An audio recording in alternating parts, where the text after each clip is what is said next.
pengetahuan ilmiah yang dia dapatkan itu, baik melalui empiris maupun teori yang dia pelajari, semuanya itu didapatkan daripada apa yang dipandang, apa yang didengar, dan apa yang dibaca. Coba kita bayangkan, anak-anak istri kita, mayoritas ya, di Indonesia ini, apa yang mereka lihat? Apa yang mereka pandang? Apa yang mereka dengar? Sehingga apakah kita tidak meringis dengan kejadian yang ada zaman sekarang ini? Pergeseran itu terjadi begitu jauhnya. Tidak menunggu sampai 1 dekade. 5 tahun saja, 5 tahun sekarang dan 5 tahun yang dulu, itu sudah bedanya jauh sekali. Kenapa? Arus media itu tidak bisa dicegah dan menembus kemana-mana. Dan ini yang disampaikan oleh Nabi Muhammad SAW sesuai dengan sabdanya sebelum beliau meninggal dunia. Beliau mengatakan, inni taraktukum alal mahajjatil bayda layaliha kanahariha la yuzigu anha illa wa dhalla. Kata Nabi Muhammad SAW, aku tinggalkan kalian semua itu dalam sebuah syariat yang sangat jelas, tidak ada yang sama sedikit pun. Maka yang namanya malamnya pun sudah seperti siang. Jadi artinya dari saking tidak ada yang sama, semuanya jelas. Dan diantara yang dijelaskan Nabi Muhammad SAW 1400 tahun yang lalu tentang keadaan zaman sekarang ini adalah Nabi SAW bersabda, subhanallah, inni la aral fitana tatra'u ila buyutikum kalmatar. Aku sekarang ini melihat yang namanya fitnah-fitnah itu masuk ke dalam rumah-rumah kalian semuanya. Masuknya itu seperti turunnya air hujan.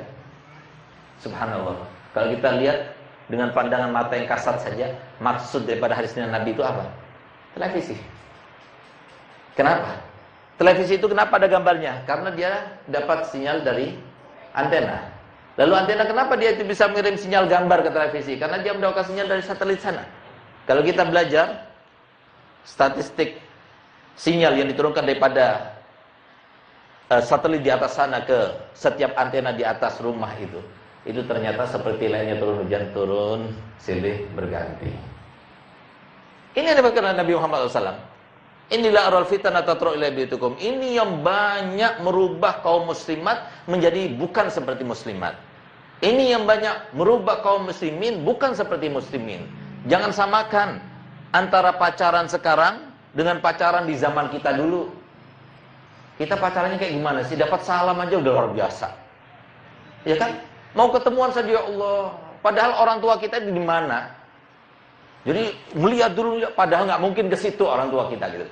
Kalau sekarang pacaran anak muda sekarang ini, maaf, ini sudah trendy, sudah menjadi sebuah asumsi masyarakat sekarang ini. Kalau sudah pacaran 3 bulan ya begituan.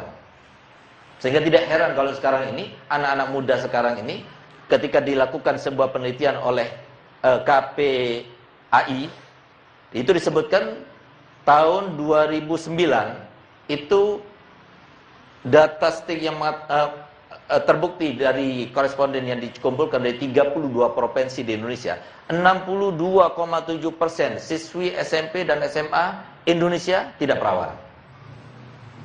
Ini kan siapa yang meringis? Siapa yang pilu? Kita. Sebabnya apa? Satu. Semua sebabnya itu satu. Karena apa? Kita tidak pernah menyerap ilmunya Nabi Muhammad SAW. Ilmu Nabi Muhammad SAW yang sekarang itu kita bawa ini semuanya, itu ilmu yang sakti. Ada di dalam diri, orang itu menjadi mulia. Orang itu menjadi aman. Orang itu menjadi terjaga. Orang itu menjadi seorang yang sangat pintar membuat pertimbangan-pertimbangan yang banyak sehingga dia tidak gampang terjerumus. Itu ilmu syariat yang diajarkan Nabi Muhammad SAW. Dan ilmu inilah yang kalau kita cinta kepada Nabi Muhammad, yang begitu mencintai kita sampai dari cintanya Nabi Muhammad kepada kita. Bayangkan ya, apa yang diucapkan Nabi Muhammad terkait dengan kita ini. Rasulullah SAW bersabda, inni la arhamukum. Demi Allah, aku sangat sayang kepada kalian. Asyaddu min rahmati abaikum lakum wa min rahmati anfusikum li anfusikum. Aku ini sayang kepada kalian umatku melebihi daripada sayangnya orang tua kalian kepada kalian. Bahkan melebihi daripada sayangnya kalian sendiri kepada kalian. Lalu diimplementasikan ucapan Nabi SAW dalam ucapannya berikut. Lau yushaku ahadukum bisyaukatin fi rijlihi la ajidu ala maha fi qalbi. Demi Allah, kalau seumpama kalian kakinya terkena duri, sakit bukan? Demi Allah, aku juga merasakan sakitnya dalam hatiku. Itu yang dirasakan Nabi Muhammad. Itu yang dirasakan Nabi Muhammad. Nah, sekarang kalau kita betul-betul cinta pada Muhammad, selamatkan anak-anak kita, selamatkan suami kita, selamatkan istri kita. Nggak ada yang bisa menyelamatkan kita dari zaman yang sangat luar biasa sekarang ini, yang namanya agama Islam itu diteror dari segala arah, difitnah dengan segala kekejian yang luar biasa, dikatakan teroris dan sebagainya. Itu mereka adanya isi dan sebagainya, itu kan propaganda, sebuah fitnah yang dibuat untuk apa? Untuk menjelekkan Islam. Karena begitu majunya, pesatnya perkembangan kaum muslimin, sampai dikatakan bahwasanya di Eropa tahun 2020 nanti itu sudah akan menjadi agama nomor 3. 2050 dia akan menjadi agama nomor 2 di Eropa. Mereka khawatir. Dan masalahnya yang masuk-masuk ke dalam agama Islam itu, kalau kita lihat, telusuri dari internet, itu bukan orang-orang kampungan seperti di sini, di Indonesia. Orang yang nggak punya, orang yang fager, orang yang nggak berpendidikan, itu yang masuk ke dalam agama lainnya. Tapi yang di sana yang masuk dalam agama, itu adalah orang tenar, orang-orang kaya, orang-orang, para artis. Mereka yang mempunyai keahlian dalam suatu bidang, justru keahlian itulah yang memasukkan mereka dalam agama Islam. Sehingga mereka itu merasa khawatir. Nah itu, oleh karenanya, kalau kita mau senang, tetapkan syariat ini yang berlaku, yang menuntun kita ke arah mana saja, pasti kita akan senang. Sekarang, kenapa sebabnya begitu banyak terjadi yang namanya biduk rumah tangga? Padahal dulu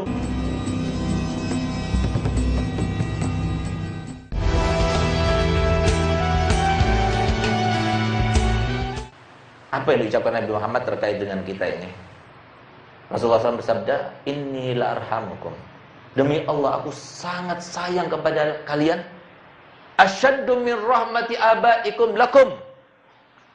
Wa min rahmati anfusikum li anfusikum. Aku ini sayang kepada kalian umatku melebihi daripada sayangnya orang tua kalian kepada kalian. Bahkan melebihi daripada sayangnya kalian sendiri kepada kalian. Lalu diimplementasikan ucapan Nabi SAW dalam ucapannya berikut. Lau yushaku ahadukum bisyaukatin fi rijlihi la ajidu ala ma fi qalbi. Demi Allah, kalau seumpama kalian kakinya terkena duri, sakit bukan? Demi Allah, aku juga merasakan sakitnya dalam hatiku. Itu yang dirasakan Nabi Muhammad. Itu yang dirasakan Nabi Muhammad. Nah, sekarang kalau kita betul-betul cinta pada Muhammad, selamatkan anak-anak kita, selamatkan suami kita, selamatkan istri kita. Nggak ada yang bisa menyelamatkan kita dari zaman yang sangat luar biasa sekarang ini, yang namanya agama Islam itu diteror dari segala arah, difitnah dengan segala kekejian yang luar biasa, dikatakan teroris dan sebagainya.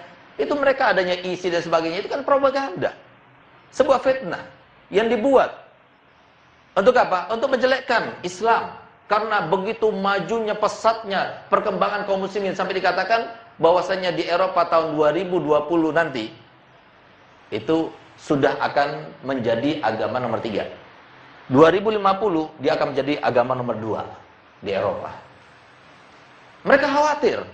Dan masalahnya yang masuk-masuk ke dalam agama Islam itu, kalau kita lihat, telusuri dari internet, itu bukan orang-orang kampungan seperti di sini, di Indonesia. Orang yang nggak punya, orang yang fager, orang yang nggak berpendidikan, itu yang masuk ke dalam agama lainnya. Tapi yang di sana yang masuk dalam agama, itu adalah orang tenar, orang-orang kaya, orang-orang, para artis. Mereka yang mempunyai keahlian dalam suatu bidang, justru keahlian itulah yang memasukkan mereka dalam agama Islam. Sehingga mereka itu merasa khawatir. Nah itu, oleh karenanya, kalau kita mau senang, tetapkan syariat ini yang berlaku, yang menuntun kita ke arah mana saja, pasti kita akan senang. Sekarang, kenapa sebabnya begitu banyak terjadi yang namanya biduk rumah tangga? Padahal dulu aman-aman saja. Saya ambil contoh seperti ibu saya. Saya belum pernah melihat seorang wanita solihah sesolihah ibu saya dan seorang wanita. Ibu saya solihah. Kenapa saya katakan? Saya punya ibu kawin dengan saya punya ayah yang mendirikan pondok Darul Dakwah, yang sekarang sudah ada santri sekitar 5.500 di sana. Sehingga sekarang bisa kita bayangkan bagaimana jariah yang didapatkan oleh ayah saya almarhum sekarang yang di makamnya sekarang. Setiap mereka sholat, mereka puasa, mereka sekolah, ngaji, walaupun main, masuk sampai pahala pada dia. Dirintis dengan kebaikan. Saya masih ingat ketika ibu saya itu, ayah saya meninggal dunia, tahun 99. Ibu saya itu pada waktu itu sedang keluar untuk mencari sebuah alat yang menjadi kesenangan Abuya. Apa itu? Abuya itu senang kalau dia bepergian minum di mobil. Bawa termos dan sebagainya. Dan senang yang panas-panas. Saya punya ayah kena jantung kan, serangan jantung. Jadi beliau setelah ketemu sama tamu-tamunya, sholat asar, beliau bilang mau istirahat dan kemudian tidur dan seterusnya. Kaget. Kita mau nelpon, saya punya ibu juga takut gimana caranya menyampaikannya. Sehingga terpaksa kita sampaikan, dan pada waktu itu kita was-was gimana kira-kira reaksi daripada ibu saya. Subhanallah, saya punya ibu pada waktu itu, beliau datang, semuanya menangis.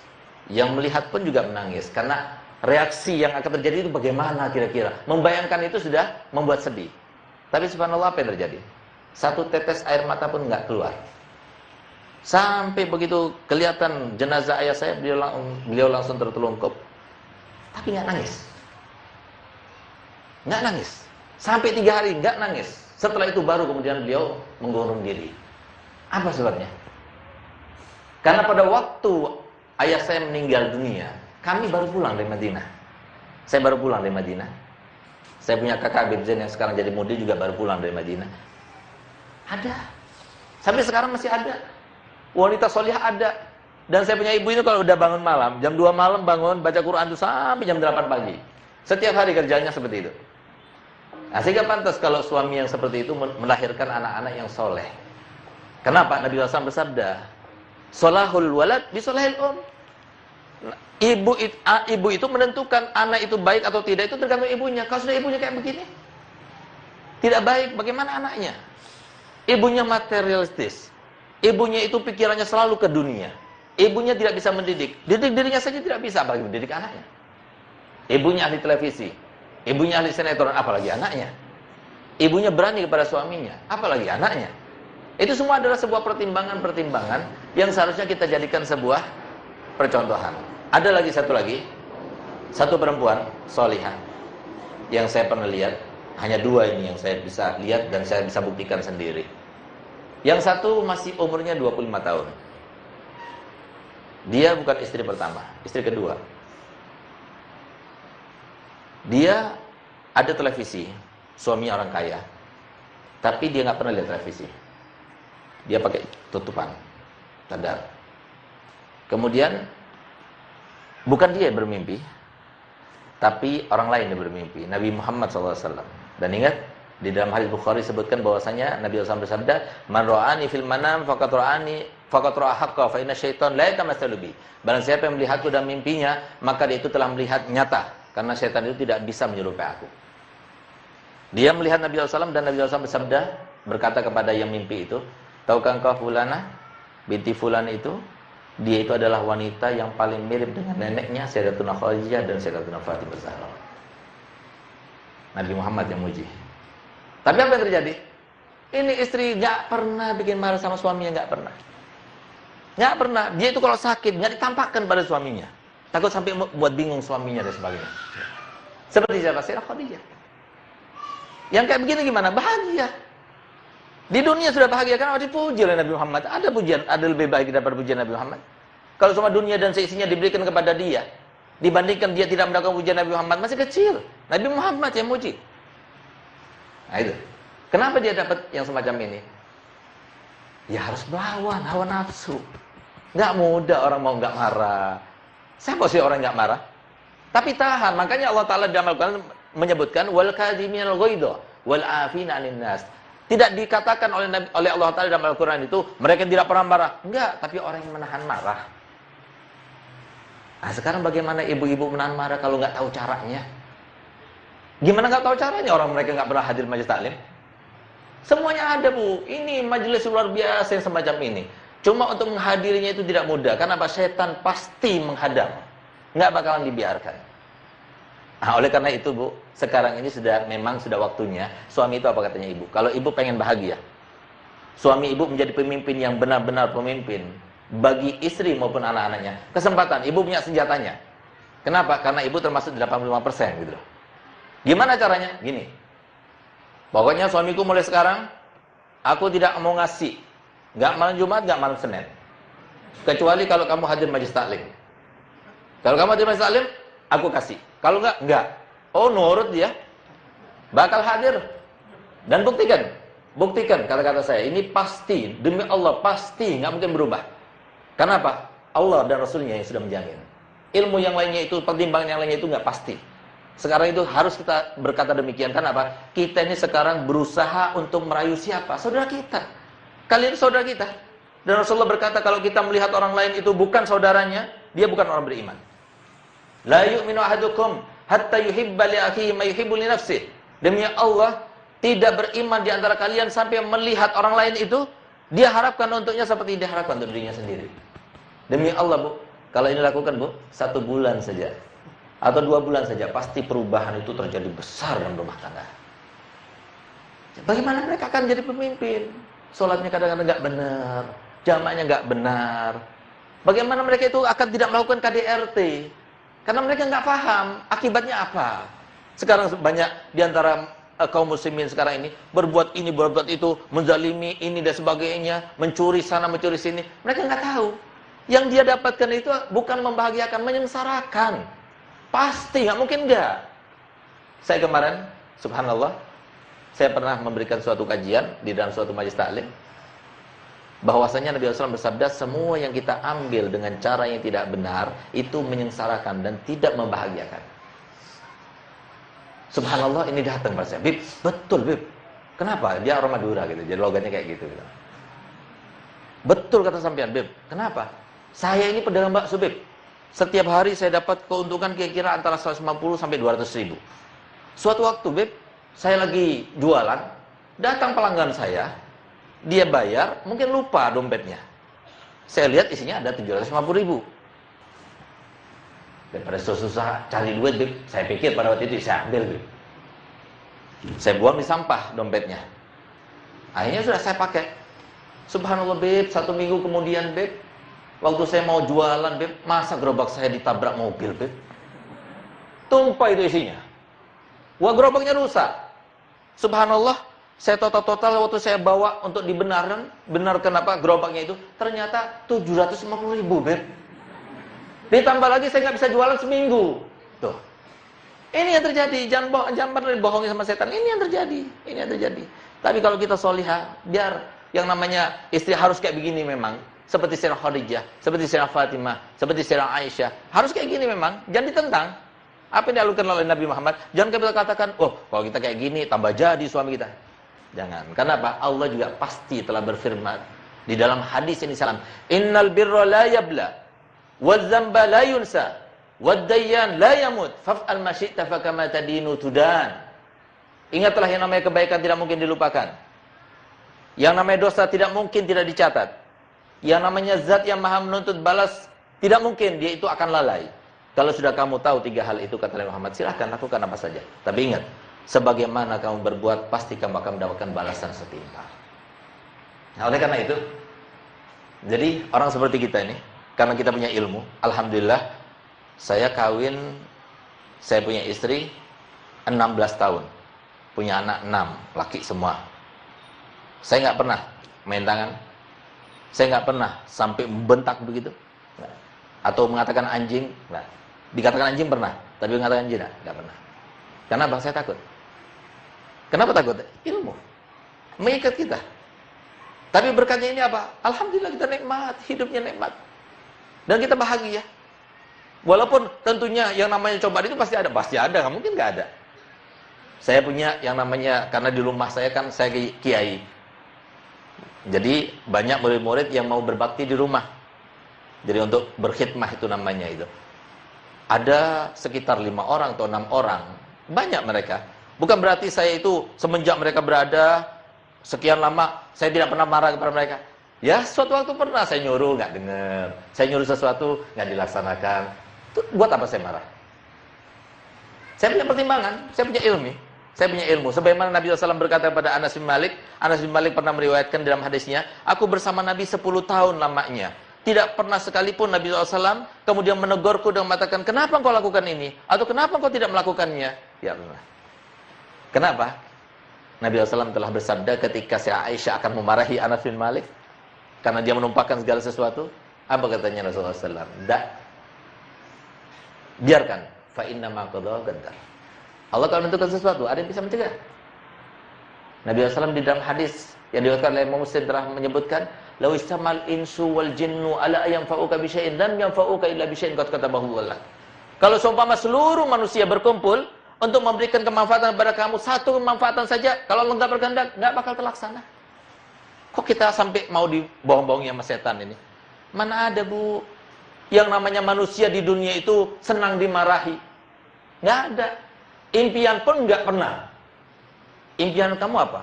Dimarahi orang. Enggak pernah, Bu.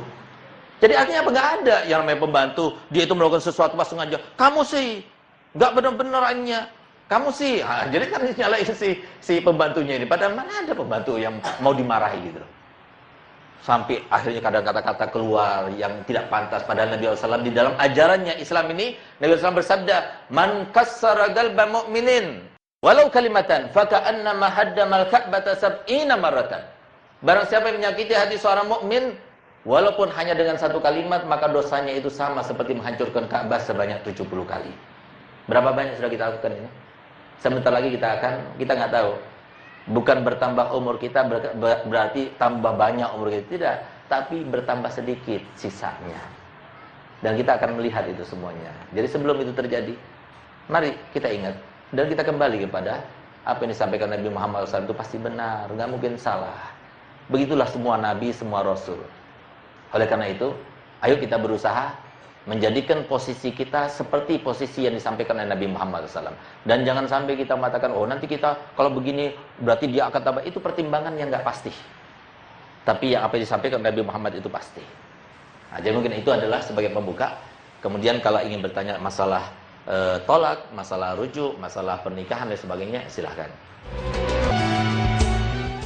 Nah, jadi mungkin itu adalah sebagai pembuka. Kemudian kalau ingin bertanya masalah tolak, masalah rujuk, masalah pernikahan dan sebagainya, silahkan.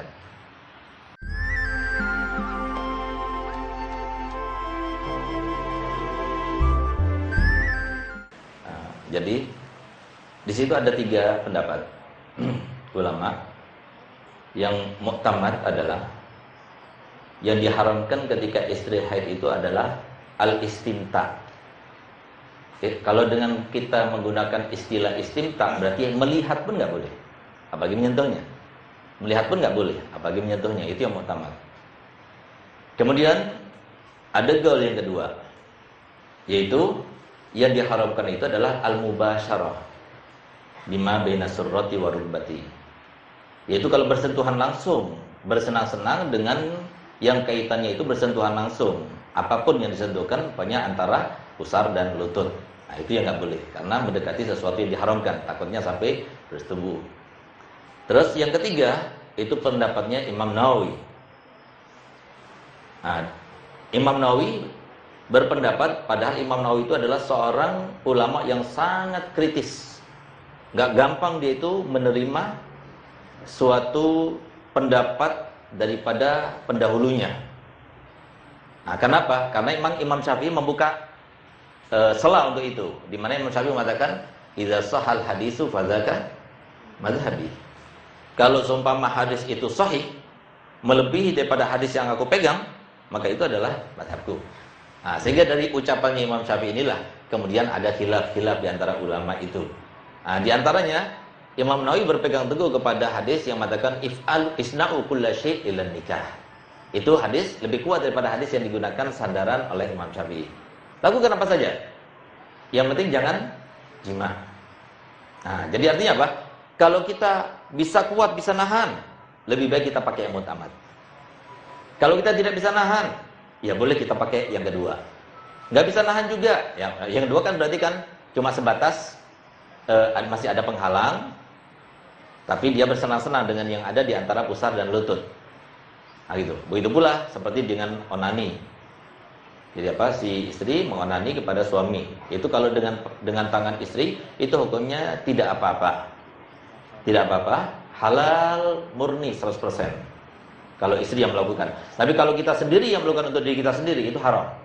Itulah maksud daripada sabda Nabi Muhammad SAW, la'anallah naki hayadihi. Allah melaknat yang memperistrikan tangannya sendiri. Nah, itu. Kalau kita sendiri. Tapi kalau istri yang melakukannya pada suami, begitu pula sebaliknya, itu tidak apa-apa. Jadi bahkan itu termasuk di antara alternatif. Jadi selain kalau kita nggak bisa berubah badan, kalau kita nggak bisa nahan juga, ya udah pakai ini. Atau dengan caranya Imam Nawawi tadi. Misalnya apa? Maaf, jadi seperti celana dalamnya jangan dilepas. Itu kan pertahanan terakhir gitu artinya gitu. Jadi jangan lepas karena nanti bisa jadi setan masuk. Nah, tapi di antara itu silahkan. Itu ikut Imam Nawawi. Nah, jadi maksud saya katakan tadi boleh itu seperti itu kalau ketika mendesak, ketika tidak bisa menahan diri. Dan ini untuk zaman sekarang ini memang sangat diperlukan solusinya gitu loh. Ada solusinya itu. Daripada sampai pikirannya orang sekarang kan, daripada kalau istri lagi haid gimana? Kita kan boleh jajan berarti. Nah, itu kan sudah luar biasa, itu kan nyelewengnya luar biasa gitu. Jadi bergesernya